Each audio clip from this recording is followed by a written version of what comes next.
Yesterday, we brought offensive observations, and today we have more to discuss from our attendance at the Washington Commanders OTA practice this week. This time, turning the microscope onto the defense right now on the Locked On Commanders podcast. Your daily podcast on the Washington Commanders, part of the Locked On Podcast Network. Your team every day.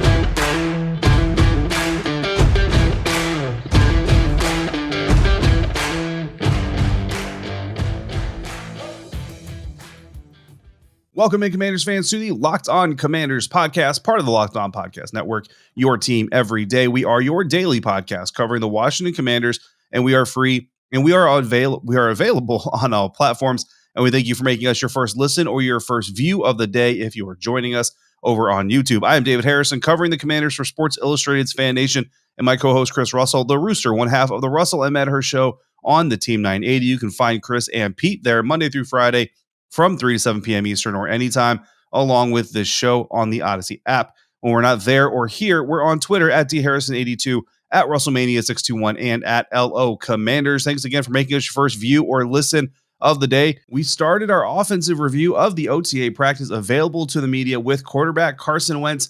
So it only makes sense that we start with the defense, starting with the quarterback of the defense. And we're talking about Cole Holcomb, Mike linebacker. So what does that really mean for Cole Holcomb in 2022? Look, Cole Holcomb called the defense in 2021. He emphasized as much during his time with the media following practice on Tuesday. And I got to be honest with you, not something that I was completely aware of either, to be honest. So that not just the person asking the question, but also me, myself. And I'm sure that if I was not, that there were several other people out there who were not aware that Cole Holcomb, and from what he said, called the defense on the field, had the green dot on the sticker and all that stuff from week one of the 2021 NFL season. So he says it's not really about the responsibility change, about setting the defense, making the calls, making the shifts, and all that. It's really about the field position change and where he lines up. And in 2021, kind of lined up all over the place, but in 2022 expects to line up more in the middle part of the field, kind of over the center a little bit more, and in a traditional middle linebacker, Mike linebacker position. So where does the Mike linebacker line up? Well, that's really kind of the question here, and what Cole Holcomb is dealing with. Typically, you're talking between the tackles, you're talking off the line of scrimmage, but no more than 8 yards or so off the line of scrimmage, within 7 to 6, maybe even 5 yards from the line of scrimmage. And again, between the tackles, lined up over the center, in line with the quarterback, all those nice things. Cole Holcomb took 1,021 snaps in 2021. And according to PFF's designations, 49 of those were on the defensive line. 41 of them were as a slot corner. Now, again, PFF doesn't rank by, or doesn't slot by given position. It's by alignment. So slot corner, outside the tackle, or the furthest, or the inline tight end, if there is one, off the line of scrimmage, outside the tackle box, all those things. Slot corner, you can pretty much guarantee following a motion tight end, or maybe a running back at worst. 11 wide corner, same thing. Tight end lined up outside, he's in man, running back, whatever. That's how that happens. And then 5 as the free safety, so a little bit deeper there. But he had 885 snaps inside the box, as PFF likes to put it, and that means left linebacker, he was there 383 times. Right side linebacker, 358 times. Strong safety, 2 times. So he's in the tackle box range, but outside of the actual tackles, close on the line of scrimmage, but not between the tackles. And then middle linebacker, your traditional middle linebacker, like we just discussed with the alignment, he was there 142 times last season. That's 14% of his snaps. And as middle linebackers go, the most on the team. So he played the traditional middle linebacker, Mike linebacker role more than anybody else did on the team, but he only did it 14% of his snaps. Over 700 times, he was either to the left or the right of the formation, depending on what the offensive showed. So that's what Cole Holcomb was talking about. It's not about calling the signals, not about setting the defense. He's done that. He's been doing that. Jack Del Rio has been trusting him to do that. It's about being lined up really kind of in the middle of the formation. And at OTAs, watching Cole Holcomb, because he obviously was a point of focus for everybody in attendance, that's where you saw him most time. He was in the middle there. He was calling out the signals, and he was doing well. The offense was throwing some things at him from time to time in team drills, and he was making the adjustments and putting guys in the right position. And I got to say that, it's one day of practice, but you can honestly say that the first team defense never really looked out of place or like they didn't know what was going on. Says that it feels good. Cole Holcomb said it feels good when the coaches talk about how capable he is and his potential as the Mike linebacker, as it would anybody if your boss goes on record talking about how talented or how good you are at your job. And look, it's a great thing, and people might be surprised that Cole Holcomb was calling the defense last year. Some people might even question the decision that Cole Holcomb was calling the defense last year. But here in 2022, like 2021 is already done. So that's in the past. So if we have a problem with that in any way, shape, or form, which I personally don't, it's already done. So in 2022, you have an experienced play caller. And if you go back to kind of William Jackson's words after the practice, he was very happy to be back with the guys. And he kind of talks about that, where last year he was the new guy. He had to get used to the language and used to doing everything the way that Jack Del Rio wants it done. And the DB coaches there and all that stuff want it done. But now coming back here, he knows the language, he knows the scheme, he knows kind of what to expect. So he can play a little bit faster. He's a little bit more comfortable. And that continuity is going to be very important. So getting that continuity out of Cole Holcomb for the Washington Commanders defense also going to be very, very important. And now, again, he's doing it from an advantageous position, you assume, playing that Mike linebacker, middle linebacker role. And honestly, it answers the reason, we've kind of discussed this as well. Chris and I ranked linebacker pretty high on our boards. I had linebacker higher as a need. It wasn't a dig at Cole Holcomb. Honestly, if it was a dig at anybody, it was a dig at Jamin Davis. But I wouldn't even really go as far as say it was a dig at Jamin Davis, but just really the linebacker group as a whole, just not a lot of meat to that group. But this kind of explains why they maybe didn't go after that middle linebacker or that off-ball linebacker, because they're looking to beef up the front line. They're looking to kind of get some of these players back healthy and reinforce those things and have Cole Holcomb kind of step into a bigger leadership role. He kind of laughed that off when he was asked about being a leadership role. So he's been leading. He's been doing that on the team, but maybe a little bit bigger, maybe a more public. We'll call it public, right? It's more public leadership role than it is maybe bigger this year. So that was their plans. Didn't go there. And then again, Holcomb talking about Jamin Davis. Holcomb was asked about last year's first round draft pick, Jamin Davis, linebacker. We're going to talk about what he said about Jamin, and we're going to talk about some other younger defensive players, just like we did on our offensive wrap-up on this defensive wrap-up of the OTA practice that the media was able to observe this week. We're going to do that coming up here in a second. But first, we've been asking, and Built has delivered. Built granola bars are here. I have to admit, I got a secret stash sent to me a little while ago. Shout out to Built.com for hooking us up with that so that we can speak honestly and from the heart here. And the granola bars are very, very on point. If you're a fan of granola bars, you're going to be a fan of these. Chocolate peanut butter is delicious. Chocolate coconut. I'm not even a huge coconut fan, guys, but chocolate coconut, very good. And white chocolate berry is delicious. Want to try all three flavors? You can get a mixed box at Built.com right now. These are so different from the bars and the puffs. Built granola bars are loaded with granola. It's a perfect combination of crunch and chewiness, but just like bars and puffs, these babies are packed with protein and covered in 100% real chocolate. With 150 calories, 15 grams of protein, and only 4 grams of sugar, Built granola bars will change your world. Built has cracked the code to better granola. They're the perfect healthy snack to pack in your lunch, take on the road, or eat as a snack. And they are made with the collagen protein, which your body absorbs more efficiently and provides tons of health benefits. So if you've been waiting for a healthy and delicious granola bar to hit the market, this is your time. Head to Built.com right now to get Built granola bars, 3 delicious flavors to try: chocolate peanut butter, chocolate coconut, and white chocolate berry. So don't miss out. You got to get yours today. You go to Built.com to get Built granola bars now. Use the promo code LOCK15. You'll get 15% off of that order. So again, promo code LOCK15 for 15% off at Built.com. Thanks for making Locked On Commanders podcast your first listen or view every single day. For your next listen or review, check out the Locked On Sports Today podcast. The biggest stories of the day, plus instant reactions, big game recaps, and the take of the day, available on the Audacy App, YouTube, and wherever you get podcasts. Just like yesterday with the offense, we're going to talk about the rookie defenders who took the field for the first time with their veteran teammates. But before we do that, let's talk about Jamin Davis, the linebacker out of Kentucky, drafted 19th overall in 2021, the first round of the 2021 NFL draft. Most people consider his rookie season to be a letdown, to be quite honest with you. And Holcomb was asked about Davis entering Davis's second season and said, quote, "I remember my rookie year, man, it was hard. Jamin in his first year, he's not talking as much because he's trying to think about, if I change the defense, how does that change my job? He's trying to work within the defense. Jamin was still trying to figure his job out. He's doing a much better job this year, and I think he's going to make huge drives this year," end quote. And that kind of, again, goes back to the William Jackson, the third comments after practice as well. Coming back a second year, being more comfortable, being more unified with these guys, being familiar with them, and honestly kind of getting away from all the stresses and the struggles of the 2021 NFL season, kind of let all that stuff fall off into history and into the abyss and come in this year more motivated, kind of reinvigorated, ready to go again. And again, starting off with a little bit of a head start because you're not having to learn the entire language of the checks and all that. And the guy next to you, Cole Holcomb, who's setting the defense, you've already been doing that with him for a year.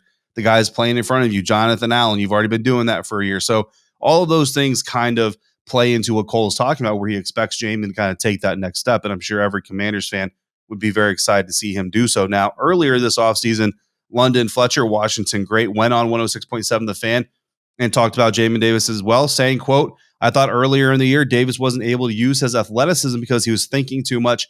And as the season went on, he got more comfortable playing the middle linebacker position. He got better. So I think with another offseason in the same system, knowing his responsibilities, having another preseason, he's going to hit the ground running as a starter next season. I expect him to have a huge impact on this defense next season, end quote. Now, those comments came in February.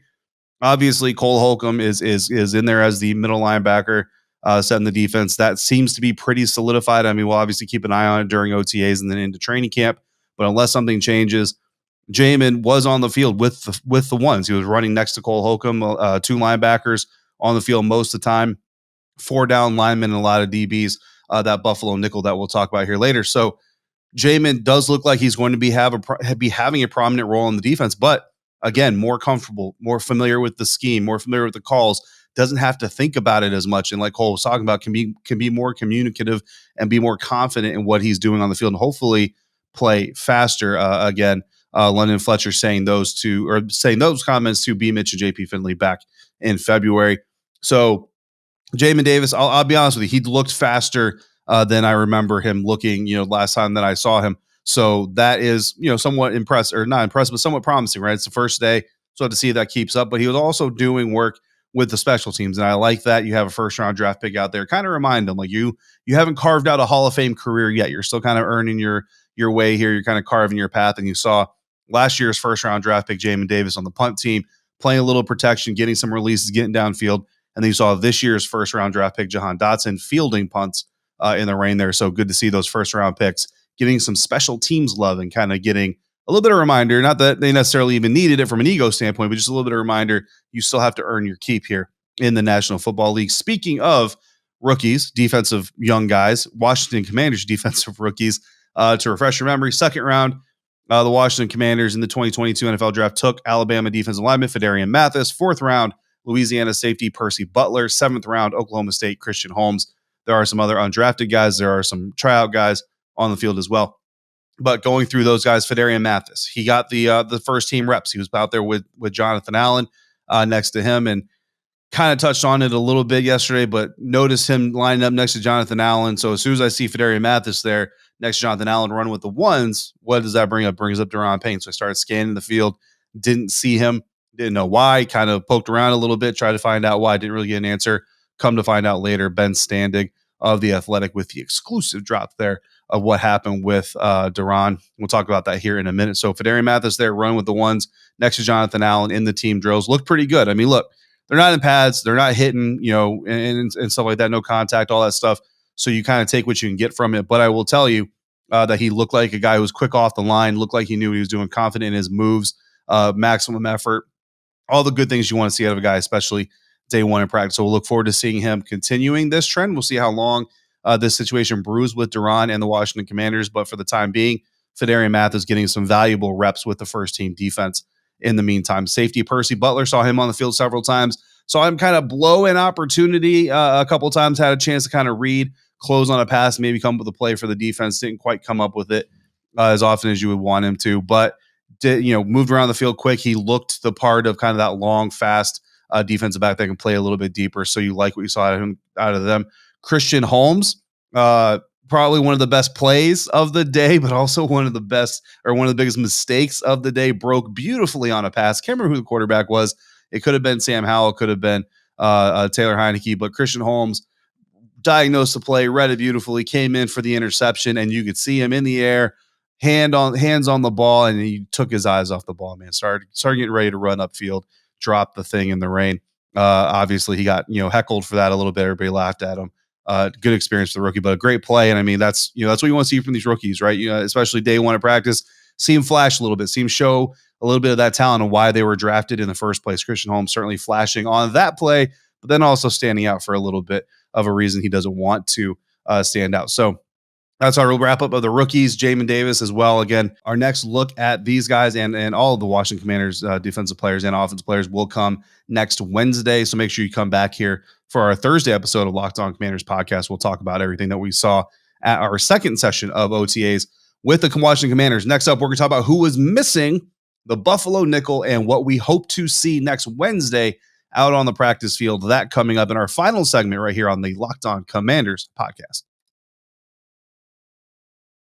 Final segment of this episode of the Locked On Commanders podcast, wrapping up our defensive observations from OTA practice this week with absences and what we want to see next Wednesday when we get to see them on the field again. We're going to have our Buffalo nickel conversation on our next episode, so make sure you come back for that as well.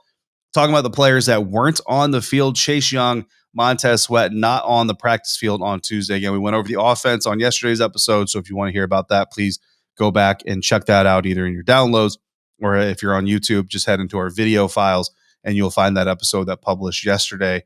Again, offensive observations from the OTA. So Chase Young missing, rehabbing his knee. Ron Rivera said that he's been in the facility. He's talked to the doctors. They have a plan.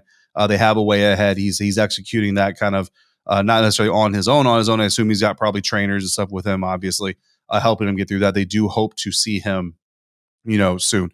Montez Sweat was dealing with a personal matter, obviously not getting into the details of that, nor should he. But Ron Rivera saying that, they expected Montez to be back very soon. Actually, I think they expected him back on Wednesday. So hopefully we'll see him there next Wednesday. Chase, again, still out there rehabbing his knee. He's out of plan. Sweat is out with a personal matter. So not a lot of drama involved in that kind of stuff. And they do expect Chase, I think, back for some of the voluntary stuff, which is what Washington fans want to hear about. Daron Payne.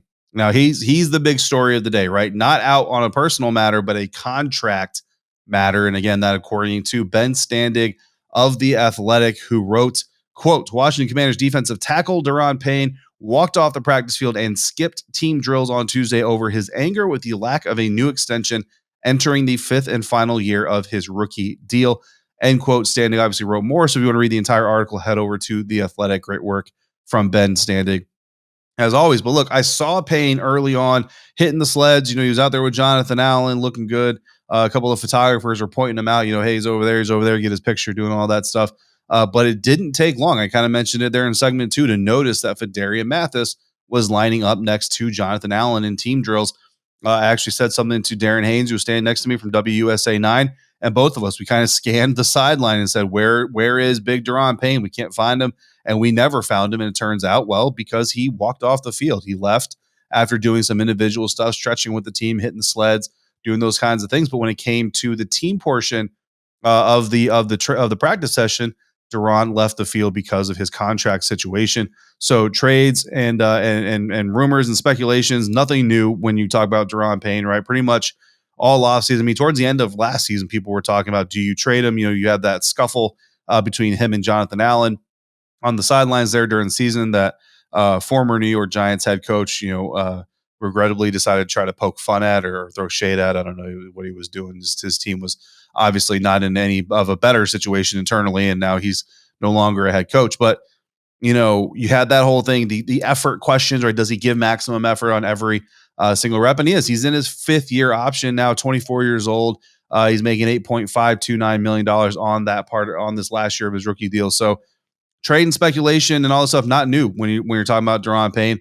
And then drafting Phidarian Mathis in the second round really raised some eyebrows. In fact, some of us even started speculating. I got asked on a live interview shortly after the pick, like, what does this mean for Daron Payne? And I said, honestly, it could mean that we see him traded by the end of NFL draft weekend. Now, that didn't happen, but that's still that selection of Mathis has kind of opened that door now where Washington, maybe you don't need Daron Payne on your defensive line. We'll have to see how this thing develops. A lot of people have already said or have been saying, especially on social media, if you're not going to pay Daron Payne, then trade him rather than letting him walk away in free agency next year, or even worse, franchise tag him, kind of going back to the history of Brandon Scherfs of the world, the Kirk Cousins of the world. Look, either commit to the kid or don't commit to him. If you're not going to commit to him, get something for him.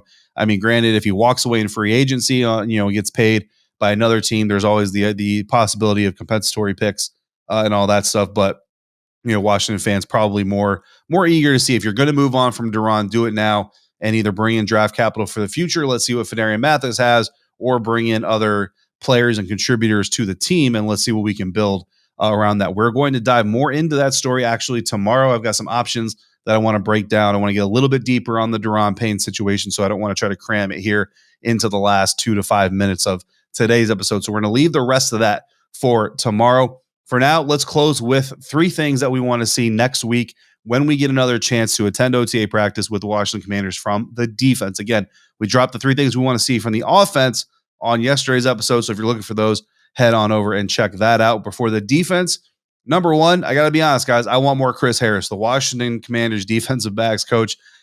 That dude lights up the practice field, energetic. I mean, I saw him wipe off sweat. He's a coach there holding a call card, calling out plays, correcting his guys as they run through drills and everything. And he's wiping off sweat almost as much as these players are. When Corn Elder came up with the interception on Carson Wentz there, the entire squad started running down the field. Chris Harris was right there with him, just running down with his guys, celebrating when it came to celebrating, coaching them hard when it came to coaching them hard.